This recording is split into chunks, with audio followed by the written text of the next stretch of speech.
Tervetuloa Futuristiin. Tänään me ollaan Jussin kanssa menossa tutustumaan Tampereen Robottibussiin. Ja tää on mielenkiintoista nähdä. Meitä kiinnostaa erityisesti tietää, miten tämä robottibussi toimii, mikä teknologia siellä on taustalla ja mikä on sen teknologian tulevaisuus. Joten mennään paikan päälle haastattelemaan Anthony Tony Lovia Remoted Oystä.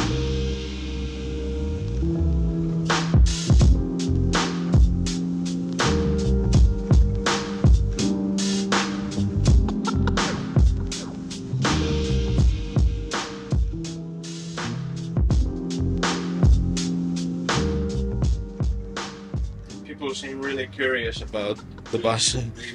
We have seen that quite a lot. People getting out the mobiles or cameras. This is new. So, probably looking.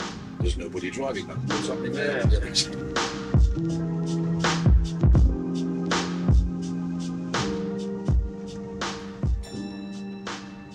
So if you could introduce yourself. Yeah, my name is Tony.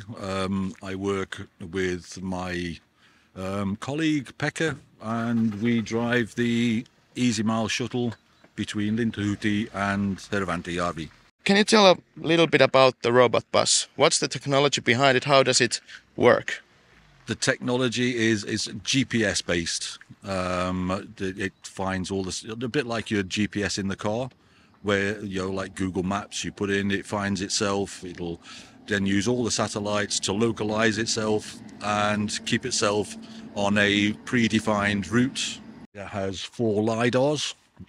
There's two what they call collision lidars at the front. That one is the GPS, which is always localizing and is sensing obstacles maybe 30 meters away, and it will slow the bus down if it feels it needs to be, if it's going to become an issue. And then there is a lidar at the rear of the bus. As you can see, I'm holding what we call an RCU, the remote control unit. This is for the manual driving of the bus, but it gives us a forward and left and right, and also allows us to turn on windscreen wipers, turn on lights, all the usual things you'd find on a car. 2 lidars on the top. These are the GPS localization lidars. When we start the bus in the morning, we turn on the computer, and this is what will localize the bus so that it can drive autonomously on the predefined route. On the front left and the front right, you can see another 2 lidars. These are close-in lidars, for want of a better expression. These will detect obstacles within 2 to 3 meters, and they will trigger an emergency stop if the obstacle comes too close. This is the rear lidar, and this gives a 180-degree coverage on the rear of the vehicle. This that I've been talking about, the predefined routes that have been programmed into the computer, that's what you see here. And these are obstacles, items that have been programmed into the route that it knows are there. This is our little control panel here, and this is where when we come to a stop, we will get little arrows will appear here that require us to say yes, it's safe to carry on, or there's pedestrians on the crossing, so it will stop. And once it's clear, then we can press to continue the route. Is this such a new technology that it's not been implemented most of the world? I believe here in Finland, yes, it's definitely new technology, but it is also recently started operating in other countries in the world, in Germany, in Norway, I believe in Saudi Arabia. They have these operating, but it's new technology to all these places. It's been developed over many years, and I believe this is one of the first places in the world where it's operating on like a public highway. What's the battery life of the bus? The battery life now we're finding is between 10 and 15 hours. During the winter time, when it was the cold, anything more than -10, that sort of reduces the battery life to about half. Yeah. So we're finding that the best way to manage that is we'll do a 4-hour schedule in the morning, take it back to the depot to charge for 2 hours, and then a 4-hour schedule in the afternoon. Okay. But the battery life, we're finding now that the weather is getting better, warmer, is a lot better. Yeah. It's really greatly improved as it got warmer. What's generally been the feedback and the experience of users being in the bus?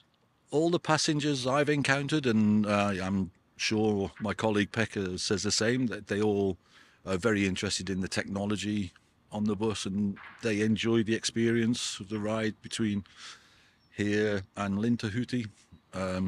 I believe other road users are now getting used to us being about, and that we're a little slower than they maybe like, but this is a safety thing, so yeah. We're not going to apologise for being safe.